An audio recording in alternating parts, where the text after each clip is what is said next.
కొనసాగించినాము. ఆనాటి పథకాలను వేటిని రద్దు చేయాలి. దోపిడీ జరుగుతున్న బతుకమ్మ చీరలను తీస్తే ఈరోజు ఆడబిడ్డలకు 2 మంచి చీరలు 1 కోటి మందికి ఇవ్వాలి అని చెప్పి చీరల పథకాన్ని పునరుద్ధరించినాము. ఆనాడు దొడ్డు బియ్యం ఇచ్చి బర్లకు దానా పెడుతుంటే ఈనాడు నేను సన్న బియ్యం ఇచ్చి 3,10,00,000 మంది ఈరోజు తెలంగాణ రాష్ట్రంలో సన్న బియ్యం తింటున్నారు.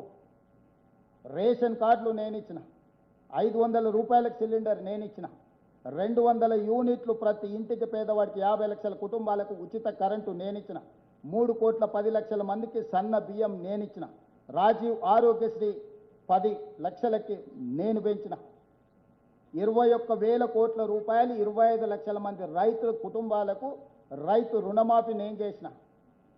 ఇవాళ నేను 9,000 కోట్ల రూపాయలు 9 రోజుల్లో రైతు భరోసా ఖాతాల రైతుల్లోకి వేసి రైతు భరోసా పథకాన్ని ఆనాడు 6,500 ఉంటే ఈనాడు 9,000 కోట్లకు పెంచి రైతు భరోసా పథకాన్ని నేను అమలు చేసిన.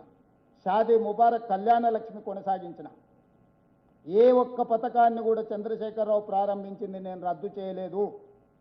నేను అదనంగా సన్న బియ్యం ఇచ్చినా, రేషన్ కార్డులు ఇచ్చినా, ఉచిత కరెంటు రైతులకు ఇవ్వడమే కాకుండా ఇండ్లకి 200 యూనిట్లు ఉచిత కరెంట్ ఇచ్చినా, 500 రూపాయలకు సిలిండర్ ఇచ్చినా, ప్రతి పథకాన్ని నేను అమలు చేసిన, అదనంగా చేసిన. ఏ